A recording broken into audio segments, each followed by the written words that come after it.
মাঝরাত ঢাকার রাজপথগুলো অদ্ভুত এক নিস্তব্ধতায় ডুবে আছে।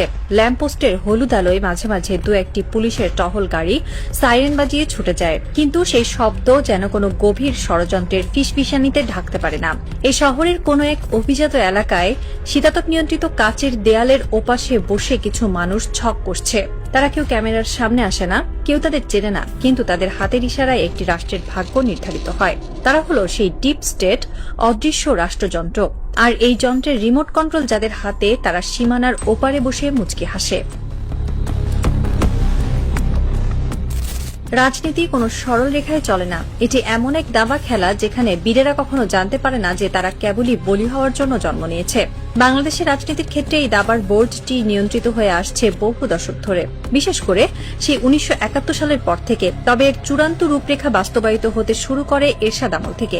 একটি মাস্টার প্ল্যান যাতে দেশটিতে এমন এক ধরনের লিমিটেড ডেমোক্রেসি বা নিয়ন্ত্রিত গণতন্ত্র বজায় থাকে, যার ভেতর দিয়ে খুব সন্তর্পণে বিদেশি প্রভাব, বিশেষ করে ভারতের প্রভাব বিস্তার করা যায়। বলা হয়ে থাকে, তুমি যদি তোমার প্রতিবেশীকে খুশি রাখতে না পারো তবে তোমার ধ্বংস অনিবার্য।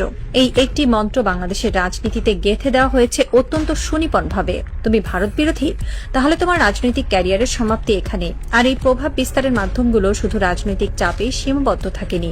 দিনের পর দিন, বছরের পর বছর ধরে টাকা, নারী, গাড়ি বাড়ি কিংবা হানি ট্র্যাপের মতো ব্ল্যাকমেইলিং টুলস ব্যবহার করে দেশের শীর্ষস্থানীয় রাজনীতিকদের কিনে নেওয়া হয়েছে। তারা এমন একটি সংসদ চায়, এমন একটি সরকার চায় যারা হবে পুরোপুরি নির্ভরশীল, এমন এক পুতুল সরকার যাদের সুতো বাঁধা থাকবে দিল্লির সাউথ ব্লকে। আর এই সিস্টেমের বিরুদ্ধে যেই দাঁড়াতে চেয়েছে তাকেই সরিয়ে দেওয়া হয়েছে। হাদি ছিলেন সেই অল্প কয়েকজন মানুষের একজন যিনি এই অদৃশ্য সিস্টেমের চোখে চোখ রাখার দুঃসাহস দেখিয়েছিলেন। তিনি বিশ্বাস করতেন পরিবর্তন সম্ভব। তিনি এমন কিছু সত্য জনসম্মুখে এনেছিলেন যা সিস্টেমের ভিত্তিমূলে কাঁপন ধরিয়ে দিয়েছিল। কিন্তু হাদি জানতেন না যে সংসদে তিনি যাওয়ার স্বপ্ন দেখছিলেন সেখানে তার মতো মানুষের জন্য কোনো প্রবেশদ্বার রাখা হয়নি। বাংলাদেশের সংসদ সাধারণ মানুষের প্রতিনিধিত্ব করার জন্য তৈরি হয়নি, এটি তৈরি হয়েছে এক বিশেষ অভিজাত শ্রেণীর স্বার্থ রক্ষার জন্য। হাদি চ্যালেঞ্জ করেছিলেন সেই এস্টাবলিশমেন্টকে, আর এর পরিণতি মৃত্যু। কেন হাদিকে মরতে হলো? কারণ তিনি এমন এক ভাষায় কথা বলছিলেন যা ডিপ স্টেটের জন্য অস্বস্তিকর ছিল। তাকে থামানো জরুরি হয়ে পড়েছিল। নির্বাচন বা আইনি প্রক্রিয়া তাকে আটকানো কঠিন ছিল বলেই তাকে চিরতরে সরিয়ে দেওয়া হয়। হাদির মৃত্যু কোনো সাধারণ দুর্ঘটনা ছিল না, এটি ছিল সিস্টেমের পক্ষে একটি স্পষ্ট বার্তা। আমাদের ছকে যে আসবে না তার কোনো অস্তিত্ব থাকবে না। রক্তে রঞ্জিত হয়েছিল রাজপথ। জুলাই মাসে সেই উত্তাল দিনগুলোতে মানুষ স্বপ্ন দেখেছিল এক নতুন বাংলাদেশের। তারা ভেবেছিল এবার হয়তো সংসদে এমন মানুষেরা যাবে যারা সত্যি সাধারণ মানুষের কথা বলবে, যারা ঋণ খেলাপি নয়, যাদের দ্বৈত নাগরিকত্ব নেই, যাদের কোনো ক্রিমিনাল রেকর্ড নেই। ডক্টর ইউনূসের সরকার ক্ষমতায় আসার পর মানুষের প্রত্যাশা ছিল আকাশচুম্বী, কিন্তু ফলাফল কি হলো? সংসদে যখন নতুন মুখগুলোর দিকে মানুষ তাকালো, তারা শিউরে উঠল।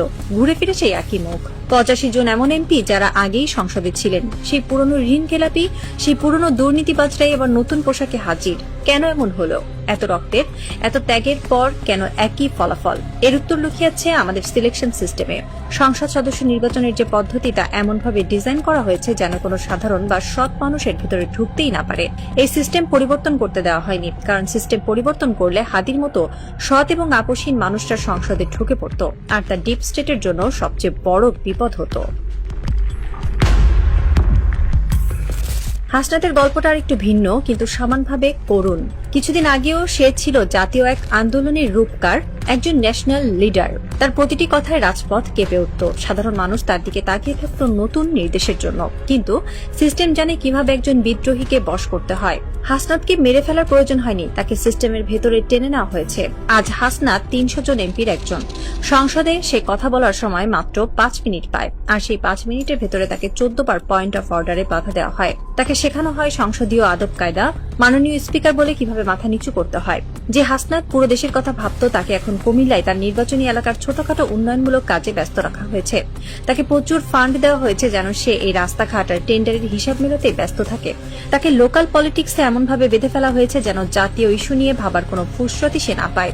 বিদ্রোহীকে কিনে নেওয়া হয়নি, তাকে সিস্টেমের ফ্রেমে আটকে ফেলা হয়েছে।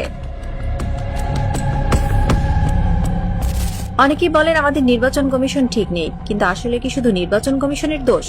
নির্বাচন কমিশন চাইলেও কি কিছু করতে পারত? হ্যাঁ পারত, কিন্তু তার জন্য রাষ্ট্রের দুটো মৌলিক নীতির পরিবর্তন দরকার ছিল। প্রথমত, সংসদ সদস্যদের কাজ হতে হবে শুধুই আইন প্রণয়ন করা, কিন্তু বাস্তবে কি হচ্ছে? একজন এমপি স্থানীয় সব কমিটির প্রধান, স্কুল কলেজ রাস্তাঘাট টেন্ডার সবকিছু নিয়ন্ত্রণ তার হাতে।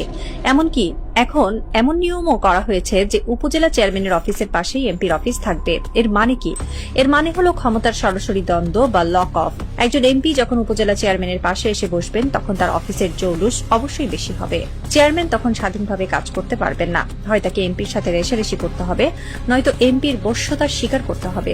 এমপিকে আমরা আইন প্রণেতা না বানিয়ে একজন সুপার উপজেলা চেয়ারম্যান বানিয়ে ফেলেছি। যতদিন এই সিস্টেম থাকবে ততদিন আপনি আমেরিকার নির্বাচন কমিশন এনে বসালেও এই দেশে কোনো কাজ হবে না।